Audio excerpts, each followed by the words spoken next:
بسم اللہ الرحمن الرحیم عن سہیل بن سعد سعیدی رضی اللہ تعالی عنہ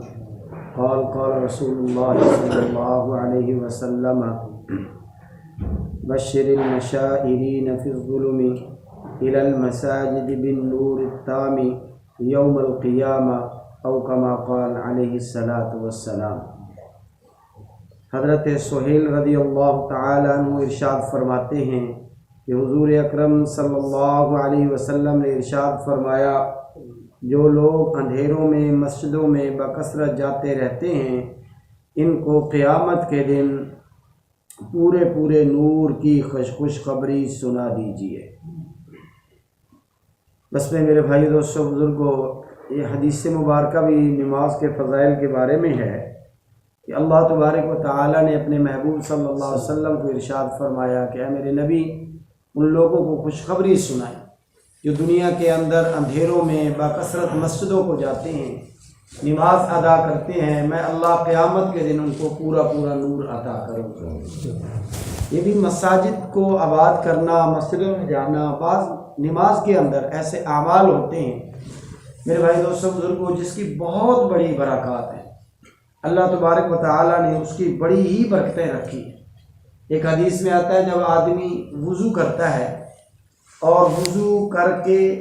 مسجد میں جا کر نماز ادا کرتا ہے، فرمایا اور پھر دوسری نماز کے اہتمام میں اس کے انتظار میں بیٹھا رہتا ہے تو اللہ تبارک و تعالیٰ کو یہ اس کا بیٹھنا اتنا پسند ہے کہ اس کی وجہ سے اللہ اس کے گناہوں کو معاف فرما دیتے ہیں۔ پھر حضور صلی اللہ علیہ وسلم نے فرمایا جب نماز کے لیے انسان آتا ہے ہر قدم کے اوپر اللہ نیکیاں عطا کرتا ہے۔ صحابہ رضوان اللہ علیہ مجمعین جب یہ حدیث مبارکہ سنی نا تو اپنے گھر مسجد نبوی سے دور بناتے تھے، جن کے گھر قریب ہوتے تھے وہ چھوٹے قدم رکھ کے مسجد نبوی کے اندر آتے تھے۔ ایک حدیث کے اندر آتا ہے میرے محبوب صلی اللہ علیہ وسلم نے فرمایا اگر 3 چیزوں کا تمہیں علم ہو جائے، ثواب کا، اجر کا تمہیں پتہ چل جائے تو اس کے لیے تم ایک دوسرے سے جھگڑنا شروع کر دو، لڑنا شروع کر دو۔ فرمایا ایک ہے اذان کا کہنا، کہ اذان کا کہنا کہ اس کا اجر اور ثواب کا پتہ چل جائے۔ حضور نے فرمایا تم آپس میں لڑنا شروع کر دو، جھگڑنا شروع کر دو۔ دوسرے حضور صلی اللہ علیہ وسلم نے فرمایا کہ تم دوپہر کے وقت نماز کے لیے یعنی ظہر کی نماز کے لیے جاؤ، اس کا اجر پتہ چل جائے کہ گرمی کے اندر ظہر کی نماز کے پڑھنے کا کتنا بڑا ثواب ہے تو میرے نبی نے فرمایا تم آپس میں لڑائی جھگڑا کرو کہ اس کے اجر کی وجہ سے۔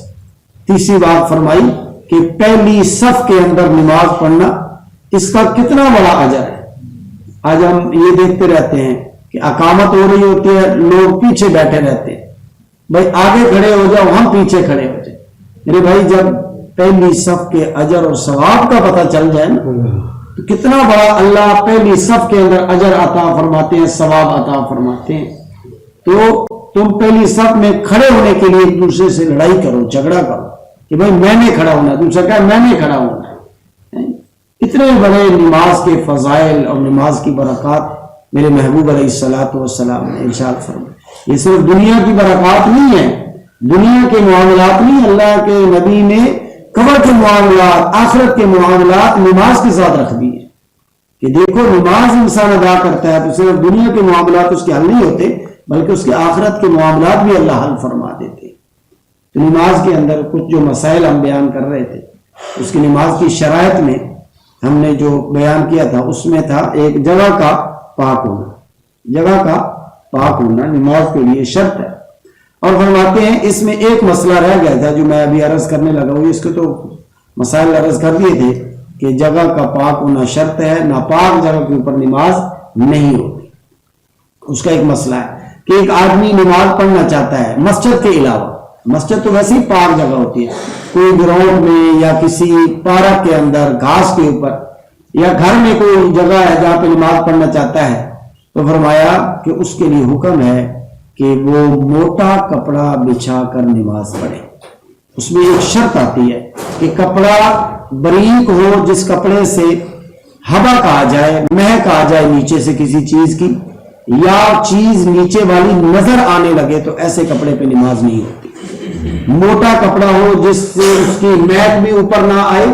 اور جس سے نیچے والی چیز جو ہے وہ نظر بھی نہ آئے،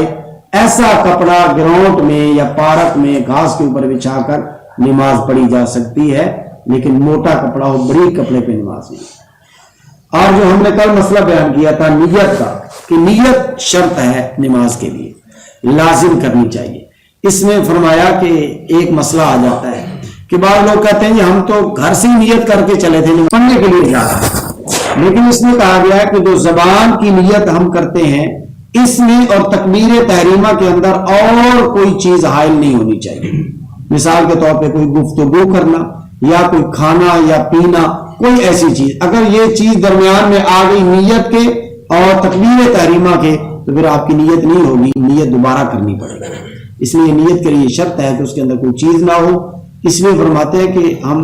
جو بیسیکل نیت ہے، قصد جس کو قصد کہتے ہیں، وہ تو ہم گھر سے کر کے چلتے ہیں، لیکن الفاظ کی جو نیت ہے وہ امام جب آدمی مسجد میں آ جائے اور کھڑا ہو جائے اپنی صف کے اندر تو اس وقت کرے، تاکہ اس کے اندر کوئی کھانا پینا یا گفتگو حائل نہ ہو، شامل نہ ہو جائے۔ ہاں، اس کے لیے ایک اور شرط آتی ہے کہ ہم اکیلی نماز پڑھیں گے نا تو ہمیں اکیلی اپنی نیت کرنی پڑے گی، لیکن جب امام کی ہم اقتدا کرتے ہیں اس کے لیے حکم ہے شریعت کا کہ جب آپ امام کی اقتدا میں نماز پڑھنے کے لیے آتے ہیں، کوئی بھی نماز ہو، ظہر، عصر، مغرب، عشاء، فجر، تو فرمایا اس کے لیے پھر امام کی اقتدا کی نیت کریں گے، امام کی اقتدا کی نیت کریں گے۔ اپنی نہ بھی کرو تو کوئی بات نہیں، چل جائے گی، لیکن امام کی اقتدا کی نیت لازم ہو جائے گی۔ اور امام کے لیے ہے کہ وہ اپنی بھی نیت کرے اور جماعت کی بھی نیت کرے۔ امام کے لیے دو شرائط ہیں، اپنی بھی نیت نماز کی کرے اور جماعت کی بھی نیت کرے، لیکن مقتدیوں کے لیے ہے کہ وہ اپنی نیت نہ بھی کریں، امام کی اقتدا کی نیت ان پہ لازم ہے، وہ کریں گے تو نماز جماعت کے ساتھ امام میں شریک ہو سکتے ہیں۔ اور اس میں یہ ہے، دیکھو جیسے مثال کے طور پہ اب امام اگر نماز میں کوئی بھول ہو جاتی ہے، اب مقتدیوں کی تو بھول نہیں ہوتی، لیکن امام جب بھولتا ہے تو وہ سجدہ صاحب کرتا ہے تو مقتدی سب کو کرنی پڑتی ہے۔ اس لیے فرماتے ہیں کہ بھئی امام کی اقتدا لازم ہے، امام جو جو عمل کرے گا وہ تمہیں کرنا پڑے گا، اس لیے امام کی نیت اقتدا کی کرنا لازم ہے۔ اللہ ہمیں کی توفیق نصیب فرمائے۔ الحمدللہ والعاقبۃ للمتقین۔ اللهم ربنا آتنا في الدنيا حسنة ربنا ظلمنا أنفسنا وإن لم تغفر لنا وترحمنا لا حول ولا قوة إلا بالله العلي العظيم أجمعين برحمتك يا